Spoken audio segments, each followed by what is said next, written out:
आपका और मैं हूं आपके साथ सुमित झा। दिल्ली में आज से बीजेपी सरकार का आगाज हो गया। चुनावी नतीजों के 11 दिन बाद रेखा गुप्ता ने दिल्ली के मुख्यमंत्री पद की शपथ ली।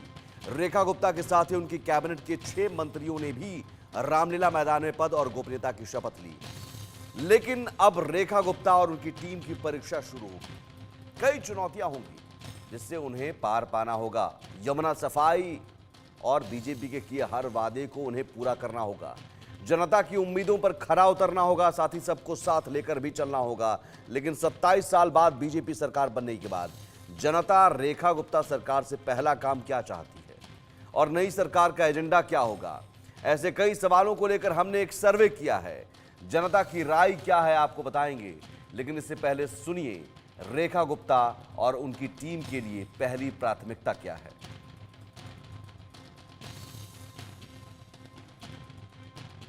बड़ी जिम्मेदारी मुझे सौंपी गई है और मैं एक बार फिर से बहुत बहुत धन्यवाद करती हूँ आदरणीय प्रधानमंत्री नरेंद्र मोदी जी का, भारतीय जनता पार्टी के शीर्ष नेतृत्व का, अपने राष्ट्रीय अध्यक्ष नड्डा जी का, आदरणीय अमित शाह जी का, जिन्होंने मुझ जैसी साधारण परिवार की बेटी पे इतना भरोसा जताया और दिल्ली जो देश की राजधानी है उसकी जिम्मेदारी मुझे सौंपी। निश्चित रूप में मैं अपनी पूरी क्षमताओं के साथ, पूरी ताकत के साथ, ईमानदारी के साथ में उस जिम्मेदारी को निभाऊंगा। ये एक जिम्मेवारी है और देश के प्रधानमंत्री जी के विजन को इम्प्लीमेंट करने की जिम्मेवारी है। ये एक उस टीम में हमें मौका मिला है जो भारत के प्रधानमंत्री नरेंद्र मोदी जी का दिल्ली को विकसित करने के लिए जो सपना है उसको साकार करना और उस टीम में काम करने का मौका मिला। मैं समझता हूँ एक बहुत बड़ा कर्तव्य है हमारे लिए जो हमें करके और दिल्ली को एक बार दोबारा से खुशहाल दिल्ली, नई दिल्ली, साफ जल और साफ हवा वाली दिल्ली बनाना है और यमुना जी को साफ करना है। देखिए मैं कोई तमाचा वर्ड नहीं कहना चाहूँगा, पर मैं ये जरूर कहना चाहूँगा कि अब उनके लिए मुझे याद है कि उन्होंने बहुत हमें बेइज्जत करके विधानसभा से धक्के मार के निकलवाया था, मार्च उठा के लेके गए थे और बड़े अपशब्द बोले थे। आज वो ना स्पीकर रहे, ना वो मुख्यमंत्री रहे, ना वो मंत्री रहे, ना वो उप मुख्यमंत्री रहे। मैं मानता हूँ कि सृष्टि में बहुत ताकत है, सृष्टि की ताकत के सामने सबको सिर झुकाना चाहिए। सर्वे हमने जो किया है और सर्वे में हमने अलग अलग सवाल पूछे हैं। सवालों के जवाब क्या आए हैं ये आपको बताते हैं। सबसे पहला सवाल हमने पूछा, दिल्ली के नए मुख्यमंत्री से आप पहला काम क्या चाहते हैं, और इसमें विकल्प क्या था। पहला विकल्प यमुना की सफाई, महिलाओं को 2500 की राशि, कूड़े के पहाड़ को हटाना, कह नहीं सकते। अब इनमें से 43% लोगों ने कहा कि पहला काम यमुना की सफाई हो। महिलाओं को 2500 रुपए की राशि 22% लोगों ने कहा। 31% लोगों ने कहा कूड़े के पहाड़ को हटाना। 4% लोगों ने कहा कह नहीं सकते। यानी 2 ऑप्शन जो हैं, सबसे ज्यादा लोग कह रहे हैं कि पहला काम यमुना की सफाई कर लें और फिर दूसरा काम कूड़े के पहाड़ को हटाएं। फिर महिलाओं को 2500 रुपए की राशि देने की जो बात है, फिर वो प्रायोरिटी यहां पर जनता ने सेट कर दी है। पहला काम आप यमुना की साफ सफाई करेंगे और वो काम शुरू हो गया है। हमने अगला सवाल पूछा कि क्या बीजेपी सरकार यमुना को आचमन के लायक बना पाएगी। आचमन मतलब उस जल को क्या हम आचमन कर सकते हैं, उस जल को पी सकते हैं। यमुना मैया है, गंगा मैया में जाते हैं डुबकी लगाने तो आप गंगा मैया के पानी का आचमन करते हैं, जल का आचमन करते हैं। तो यहाँ 76% लोगों को भरोसा है, हाँ ये बात हो जाएगी, ये संभव है। 16% को हालांकि भरोसा नहीं है। 8% लोगों ने कहा कह नहीं सकते, लेकिन ज्यादातर लोगों को भरोसा है बीजेपी की इस नई सरकार से, रेखा गुप्ता की सरकार से, कि यमुना को आचमन के लायक बना देगी ये सरकार। जो कि अभी यमुना का पानी अगर आप छू भी लेंगे तो आपको स्किन इन्फेक्शन हो जाएगा, इतनी मैली है यमुना नदी, इतना वो दूषित पानी है यमुना नदी का। लेकिन यहां बीजेपी सरकार से उम्मीद है और उम्मीद बहुत बड़ी है, और यही बड़ी उम्मीद चुनौती के रूप में भी है कि 76% लोग कह रहे हैं कि साहब बीजेपी सरकार यमुना को आचमन के लायक बना देगी। तो ये उम्मीद दरअसल एक बड़ी चुनौती हो जाती है। ज़्यादा उम्मीद अगर लोगों की आपसे है तो आपको फिर तेज़ी से काम करना है, आपको फिर कोई बहाने नहीं बनाने होंगे जो अब तक होते रहे हैं। और यहाँ मुझे लगता है कि यही वजह है कि यमुना घाट का पहला दौरा आज सीएम करेंगी। आप सचिवालय में जो कैबिनेट की बैठक होगी, वो कैबिनेट की बैठक का पहला एजेंडा यमुना नदी की साफ सफाई का होगा और साथ ही साथ कैसे 3 साल के अंदर रिवर फ्रंट बनाने की बात जो कही गई, 3 साल के अंदर एक टाइम फ्रेम में यमुना नदी, छठ व्रती, पिछले साल हमने देखा कि छठ व्रतियों को यमुना नदी में जाने से मना कर दिया गया, सीधे सीधे बैन कर दिया गया। तो ये ज़रूर है कि छठ व्रती भी अब इंतज़ार करेंगी कि क्या वो इस साल इस लायक कम से कम यमुना नदी का पानी हो जाएगा कि उस पानी में वो उतर सकती हैं। छठ व्रती छठ पूजा यमुना नदी में उतर कर सकती हैं, क्योंकि उस दौरान अक्टूबर नवंबर में जब छठ पूजा होती है तो उस वक्त झाग जो इंडिया न्यूज़ पर हमने दिखाया भी, और उसी तस्वीर के बाद ये मुद्दा भी बना दिल्ली चुनाव में, और मुद्दा ऐसा बना कि यमुना नदी के पानी में ने सत्ता परिवर्तन कर दिया, ये कहा जाता है। तो यमुना नदी को पार करना बहुत बड़ी चुनौती है। हमारे साथ तमाम खास मेहमान जुड़े हुए हैं। रत्नाकर सिंह हैं, बीजेपी प्रवक्ता, मलिक जावेद हैं कांग्रेस की तरफ से,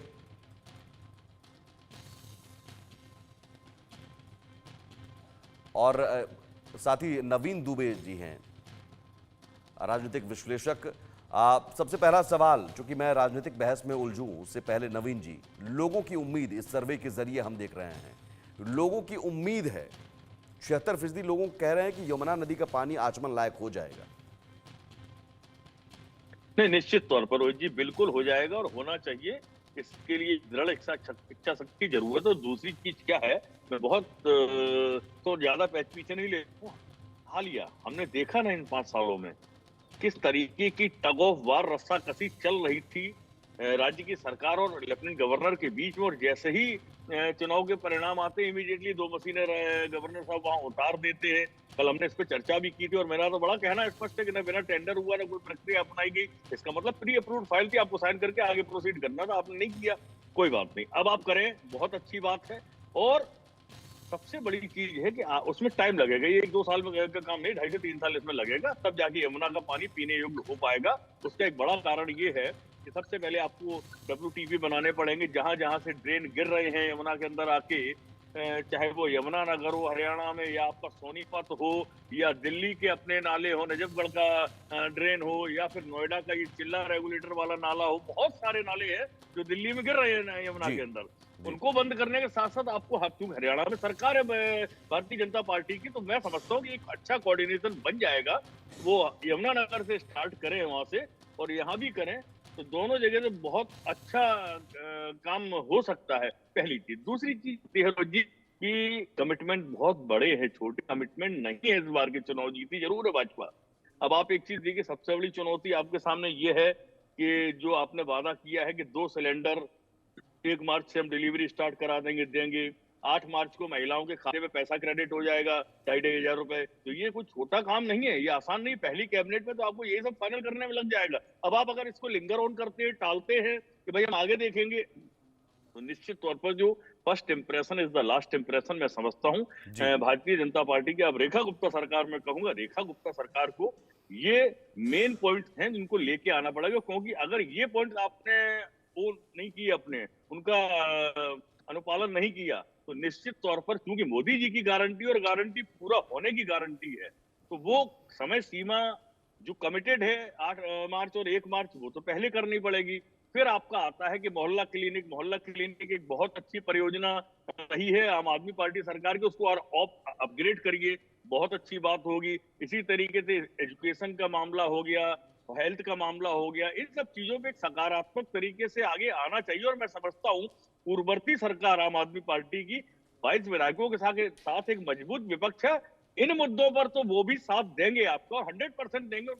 रीजन ये है कि भाई वही तो परियोजना या वही काम तो वो सब कर रहे थे। और अरविंद केजरीवाल ने तो बड़ी ईमानदारी से कहा था कि हम यमुना सफाई के कार्यक्रम में असफल हुए हैं, फेल हुए हैं। उन्होंने अपनी गलती को माना। तो कोई व्यक्ति अगर अपनी गलती मानता है, बड़ी चीज है। एक चीज मैं और कहूंगा 30 सेकंड के अंदर कि देखिए, हमने रेखा गुप्ता जी का भी देखा है कार्यकाल उनका बतौर मेयर और बतौर पार्षद, कपिल मिश्रा का भी देखा है, और प्रवेश वर्मा जी का देखा, ये तीनों जो मेन लीडरशिप में मैं कह सकता हूँ, तीनों बहुत हाई ब्रांड नेता हैं भारतीय जनता पार्टी की दिल्ली इकाई के। इन तीनों के आपस में सामंजस्य कैसे बैठेंगे और लैंग्वेज कंट्रोल ये कैसे कर पाएंगे? कारण क्या है कि ये कहावत कही आपने एक जाती है कि अलग नेचर और अलग मुद्दा सिग्नेचर छेड़ दिया है बदलता कि नहीं है। सरकार में कोऑर्डिनेशन, चूंकि आज तस्वीरें भी कुछ ऐसी ही आ रही थी जिसपे अटकलें लगाई जा रही थी कि क्या प्रवेश वर्मा नाराज हैं क्या, अब क्या उसका असर इन वादों को पूरा करने पर पड़ जाएगा क्या? रत्नाकर जी, उम्मीद बहुत सारी है और आपसी कोई नाराजगी है भी, तो अब एक दिशा में चलना होगा। जो ये चेहरे हैं, 6 विधायक मंत्री बने हैं, उन्हें ये नहीं देखना होगा कि रेखा गुप्ता मुख्यमंत्री हैं, उनकी अगुवाई में अब एक दिशा में आगे बढ़ना होगा। और एक तरह से सबसे पहला काम आपसे जनता चाह रही है, सर्वे भी बता रहा है कि भाई यमुना की सफाई कीजिए पहले।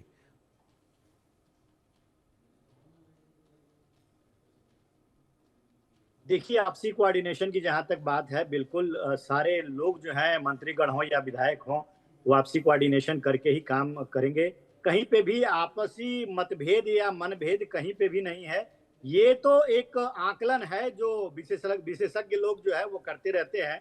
इन्होंने आम आदमी पार्टी के भी लोग अभी कल से पहले यही कह रहे थे कि इनके पास लीडरशिप क्राइसिस है, इनके पास लीडरशिप ही नहीं है कोई, इसलिए ये बना नहीं पा रहे हैं। तो इस तरह की तमाम अटकलें जो है वो लगाई जाती हैं, लगाना भी चाहिए। लेकिन मैं आपको स्पष्ट तौर से बताना चाहता हूं कि भारतीय जनता पार्टी में संगठनात्मक पार्टी है, और कोई व्यक्ति विशेष पार्टी नहीं है कि एक व्यक्ति को खुश करने के लिए सारे काम किए जाएंगे।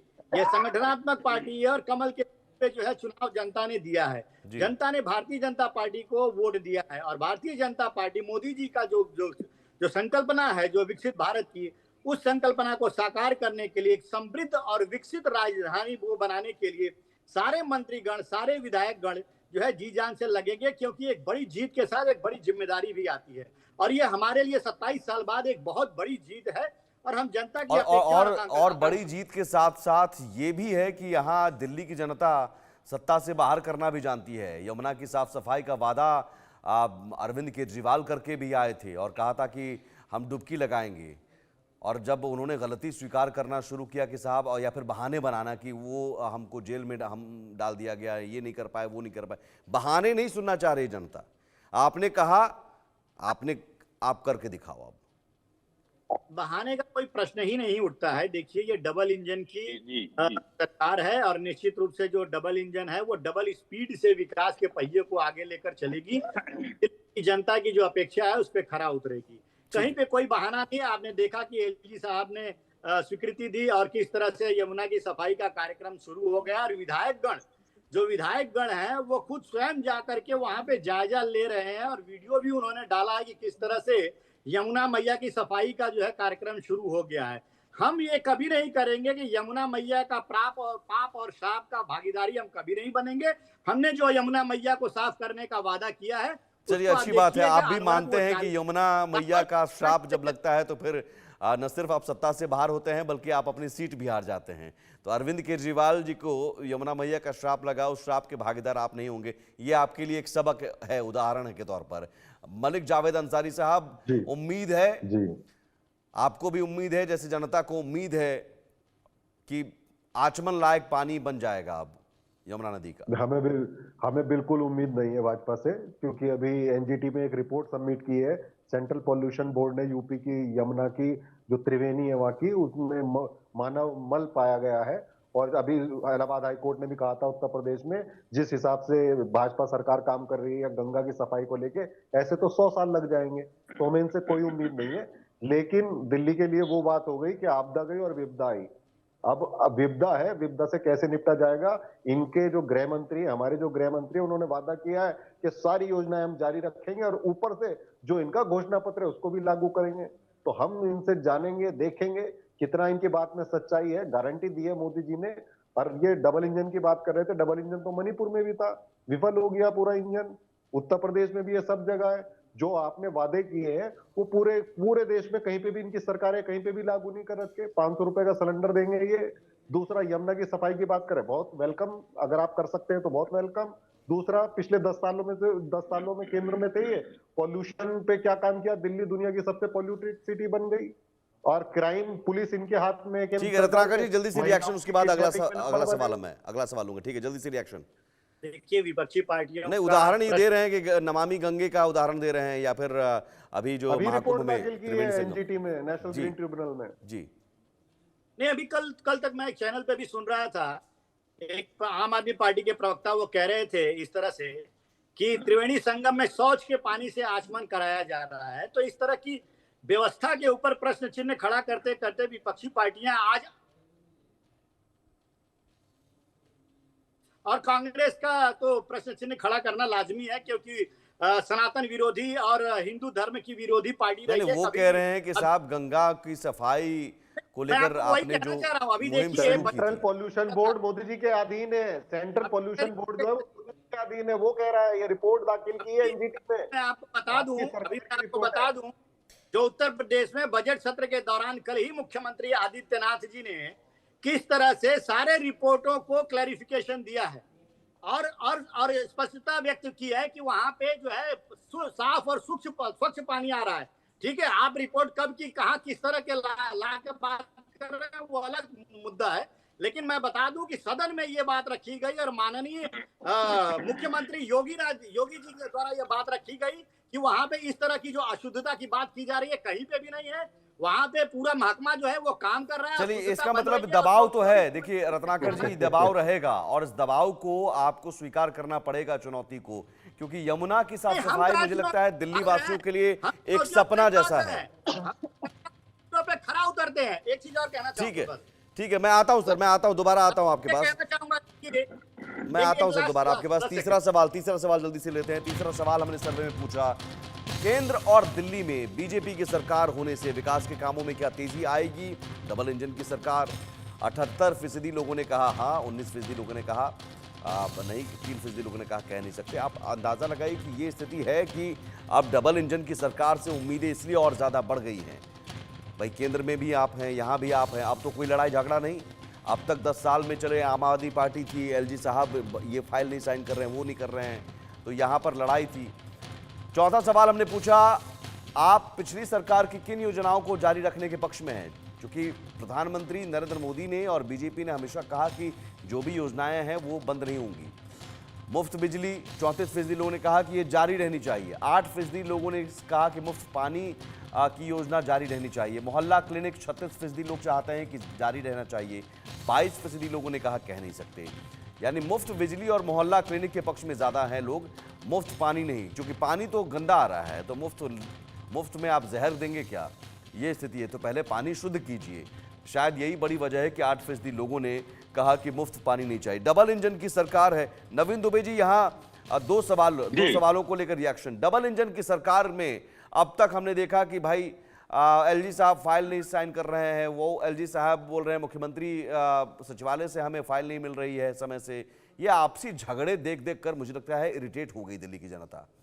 अब दिल्ली की जनता कोई एक्सक्यूजेज नहीं, कोई बहाना नहीं। अब आप डबल इंजन की सरकार है, आप कीजिए, तेजी से कीजिए। तो क्या ये इसका एक बड़ा फायदा होगा? निश्चित तौर पर देखिए रोहित जी, सबसे बड़ी चीज ये कि दो जो आपने अभी सर्वे दिखाया कि पहली चीज coordination between the central government and the state government. अब सवाल इस बात का आता है कि अध्यादेश लाने के बाद दिल्ली का सुपर बॉस अगर आज की तारीख में हम किसी को कहेंगे तो लेफ्टिनेंट गवर्नर को कहेंगे, क्योंकि जो भी अब सदन में डिसाइड करेंगे, कुछ भी करेंगे, फाइनल अथॉरिटी लेफ्टिनेंट गवर्नर है। वो उस तरीके से अपना व्यवहार बदलेंगे क्या? अब ये सारी चीजें जो भी विधानसभा से कैबिनेट से पास होंगी सीधे सीधे इंप्लीमेंट होंगी, और निश्चित तौर पर होंगी, क्योंकि लेफ्टिनेंट गवर्नर भी तो अल्टीमेटली भारतीय जनता पार्टी से ही अपॉइंटेड है, उन्हीं के एक तरीके से कार्य करता है। दूसरी चीज आती है कि जो सर्वे किया है, लोग कह रहे हैं कि भाई फ्री बिजली 34% और 36% लोगों ने ये कहा कि भाई हमें मोहल्ला क्लिनिक चाहिए। तो इसका मतलब एक आरोप तो भारतीय जनता पार्टी का पूरी तरीके से जनता ने खारिज कर दिया है आज की तारीख में, जब आज शपथ ग्रहण हुआ है कि भाई मोहल्ला क्लिनिक एक अच्छी योजना है और इसको कंटिन्यू करना पड़ेगा। जिस पर ये आरोप लगते थे कि मोहल्ला क्लिनिक असफल योजना रही है आम आदमी पार्टी की, और ये भारतीय जनता पार्टी करती थी, लेकिन जनता ने एक्सेप्ट किया है उस चीज को। ठीक है रत्नाकर जी, ये सर्वे बिल्कुल मोहल्ला क्लिनिक चाहते हैं। एक लाइन और कहना चाहता जी, देखिए देखिए, कोई भी योजना है, अगर कल्याणकारी योजना है तो निश्चित रूप से भारतीय जनता पार्टी की सरकार उसको कंटिन्यू रखेगी। और मैं दुबे जी को एक चीज बताना चाहता हूं स्पष्ट तौर से कि कल्याणकारी योजनाएं जो होती हैं वो कल्याणकारी ही होती हैं, वो जनता के हित में होती है। लेकिन सरकार की इच्छा शक्ति कैसी है उस योजनाओं को क्रियान्वित करने में, ये प्रश्न चिन्ह उठता है। और इन्होंने जो मोहल्ला क्लिनिक शुरू किया था, योजना तो अच्छी है, नो डाउट, हम कब कह रहे हैं खराब है, लेकिन आप जो दावा बड़े बड़े कर रहे थे कि मोहल्ला क्लिनिक योजना के तहत इतना इलाज किया, इतने लाखों लोगों को जो ठीक किया, वो दावे गलत थे। और मोहल्ला क्लिनिक की वस्तु स्थिति जो है दिल्ली की जनता को पता है और वो जानती थी। लेकिन हम उस तरह की कल्याणकारी योजनाओं को जारी भी रखेंगे और उसको क्रियान्वित भी सही तरीके से करेंगे, जिससे कि उन योजनाओं को डायरेक्ट लाभ जो है वो दिल्ली की जनता को एलजी मिले। साहब अब फाइल तो नहीं रोकेंगे ना? जी एलजी साहब अब फाइल तो नहीं रोकेंगे ना? देखिए, अब बहाने बनाने के लिए अगर सरकार अगर निकम्मी है तो 50 बहाने बना सकती है, कह सकती है कि नहीं नहीं तो रत्नाकर जी, एलजी साहब काम एक सवाल तो मैं करूंगा इस मामले में, तो मैं एक सवाल करूंगा, आप एक सवाल ले लीजिए मेरा। हाँ नवीन जी एक सवाल, हाँ ठीक है, एक सवाल ले लीजिए रत्नाकर जी मेरा, बड़ा सिंपल सा सवाल है, बड़ा मासूम सा, दिल्ली की जनता भी वही पूछ रही है कि भाई सरकार के खिलाफ मतदान आया, रिजल्ट आया, आप 48 सीटें जीते, इमीडिएटली मशीनें कूद गई यमुना जी में। भाई कौन सा चमत्कार हो गया? ना कोई टेंडर प्रक्रिया हुई, ना कोई विज्ञापन निकला, ना कुछ हुआ, ना कोई प्रोसेस हुआ। इसका मतलब ये सारी चीजें प्री अप्रूव पड़ी हुई, आपने इम्प्लीमेंट करने में लापरवाही की है, इंटेंशनली लेफ्टिनेंट गवर्नर ने उस फाइल को रोका है, ये स्वीकार कीजिए। अदरवाइज कैसे हो गया? आप मुझे डिफाइन कर दीजिए कैसे संभव है? अगर ये नहीं चीज थी तो कार्यवाही, ठीक है, जवाब ले लेते हैं रत्नाकर जी। सुन लीजिए, देखिए मैंने पहले ही कहा कि सरकार जो अगर उसकी इच्छा शक्ति होगी, अगर जनहित कल्याणकारी योजनाओं को क्रियान्वित करने के लिए उन्होंने जो वादा किया है उसको पूरा करने के लिए उसके पास 10 रास्ते होते हैं उसको करने के लिए। वो अगर आप आरोप लगाते हैं कि एलजी ने तुरंत कर दिया, क्यों नहीं आम आदमी पार्टी एलजी के पास गई, मांग किया कि हमको ये करना है और हमको नहीं दे रहे, दिल्ली की जनता को बताती कि देखिए नहीं, इसमें जो सच्चाई है रत्नाकर जी, मुझे लगता है नहीं, मैं दर्शकों के सामने रखना चाहता हूँ। सच्चाई ये है, नवीन दुबे जी को भी मुझे लगता है पता होगा, सच्चाई ये है कि एलजी साहब ने यमुना सफाई का अभियान शुरू किया था, आप 2021 या 22 की बात है, और एक कमेटी बनाई गई थी, लेकिन उसमें आम आदमी पार्टी को दिक्कत इस बात की थी कि साहब आप उसके अध्यक्ष कैसे होंगे, आप कैसे हेड करेंगे। तो वो सफाई का अभियान शुरू हुआ, लेकिन मामला चला गया सुप्रीम कोर्ट में और आम आदमी पार्टी सुप्रीम कोर्ट में चली गई। सुप्रीम कोर्ट ने फिर कहा कि नहीं रुकिए, अब ये मामला अब स्टे लग जाएगा, स्टे वहां से लग गया। यहां पर आम आदमी पार्टी अगर चाहती तो कहती कि ठीक है एलजी साहब आप ही अध्यक्ष रहिए, हमें तो मतलब है यमुना की सफाई से। नवीन दुबे जी, यहां तो आपसी लड़ाई, आप सुप्रीम कोर्ट चले जाएंगे और स्टे लगवा देंगे यमुना की सफाई को लेकर। आप अपना टाइम ले लीजिएगा जी। देखिए केंद्र सरकार ने हमेशा से प्रयास किया कि यमुना की सफाई हो, इसलिए केंद्र सरकार ने 8,500 करोड़ का बजट के प्रावधान भी किया यमुना सफाई के लिए केंद्र सरकार ने। लेकिन जब राज्य सरकार की इच्छा ही शक्ति नहीं है कि हमको यमुना साफ करना है, तो पाप और श्राप तो लगेगा ही। ठीक है, जल्दी से रिएक्शन नवीन दुबे जी, उसके बाद फिर मलिक जावेद अंसारी साहब। एक लाइन में बात कह रहा हूँ रोहित जी, आपने कहा सुप्रीम कोर्ट ने रोक लगा दी, स्टे कर दिया, सब कुछ हो गया, तो क्या ये स्टे वैकेट हो गया ऑटोमेटिकली और जो यमुना में 2 मशीनें खुदा दी? और तीसरा सवाल मेरा, बात तो सही है कि लड़ाई बहानेबाजी हो रही थी। अब आप इसे कह सकते हैं कि अब एलजी साहब ईगो पर ले रहे थे या फिर यहाँ ईगो, अब तो कोई बहाने नहीं। मलिक जावेद साहब, क्या वाकई ऐसी स्थिति लग रही थी कि बहानेबाजी हो रही थी? अब तक लड़ाई झगड़े में दिल्ली की जनता पिस रही थी, अब तो नहीं है ना? अब तो नहीं, अभी तो और भी होगी, क्योंकि एमसीडी अभी आपके पास है, तो ये फिर यही नाटक करेंगे दिल्ली में। दिल्ली के लोगों को 10 साल में कुछ नहीं मिला है, प्रदूषित हवा मिली है, गंदा पीने का पानी मिला है, और बहुत सारे महकमे तो केंद्र सरकार के अधीन भी है। लॉ एंड ऑर्डर सिचुएशन जो है, लॉ एंड ऑर्डर की जिम्मेदारी गृह मंत्री के पास है। सबसे खराब महिलाओं के खिलाफ जो अपराध होते हैं वो दिल्ली में होते हैं और पुलिस केंद्र के अधीन है।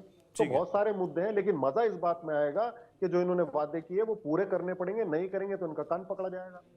मजा इस बात पर आएगा, है ना? नहीं, अच्छी बात है, कांग्रेस शून्य लेकर भी मजा ले रही है, ये बड़ा अच्छा लग रहा है। बहुत शुक्रिया सर, बहुत शुक्रिया मलिक जावेद साहब, बहुत